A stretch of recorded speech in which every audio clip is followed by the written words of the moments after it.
Hello everyone, welcome back to చిన్న చెరి official.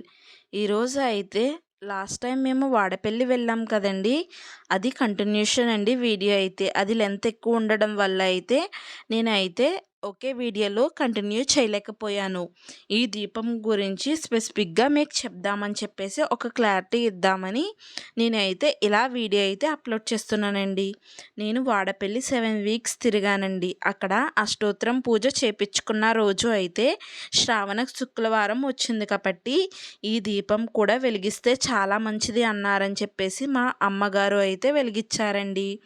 ఈ దీపం నేమ్ అయితే అకంఠం దీపం కూడా పెట్టుకుంటే మంచిదన్నారండి.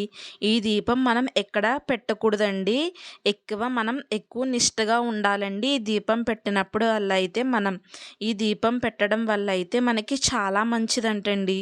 దీపం ఎలా పెట్టడం వల్ల అయితే మనకి చాలా ఇంటిలో మనం ఎప్పుడైనా రథం పెట్టుకుంటూ ఉంటాం కదండి ఈ దీపం.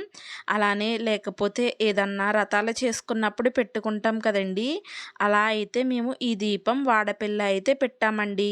ఇది అయితే కిట్ అయితే 80 రూపీస్ ఛార్జ్ చేస్తున్నారండి. మీరు ఎప్పుడైనా వాడపల్లి వెళ్తే అక్కడైతే తీసుకుని ఇలా దీపారాధన అయితే చేసుకోండి. ఇప్పుడైతే ప్రాసెస్ అయితే చెప్తానండి. ఫస్ట్ అయితే మనం పద్మ అయితే వేసుకోవాలండి. పసుపు కుంకాలు వేసి అలానే వినాయకుడిని కూడా చేసి పువ్వులు ఇవన్నీ పెట్టాలండి. చలివిడి పానకం అయితే వడపప్పు మేము ఇంటిలో చేసుకున్నామండి. వెంకటేశ్వర స్వామికి అది చలివిడి పానకం వడపప్పు పెడితే చాలా అంటండి, చాలా ఇష్టం అంటండి ఆయనకైతే. మేము దీపం కూడా వెలిగించుకుని కొబ్బరికాయ కొట్టేసి అగరొత్తులు హారతి ఇచ్చేసి అయితే మనం మనసులో ఉన్న కోరిక అయితే కోరుకుని వచ్చేసామండి. నాకు ఆ డే అయితే చాలా మంచిగా అనిపించిందండి.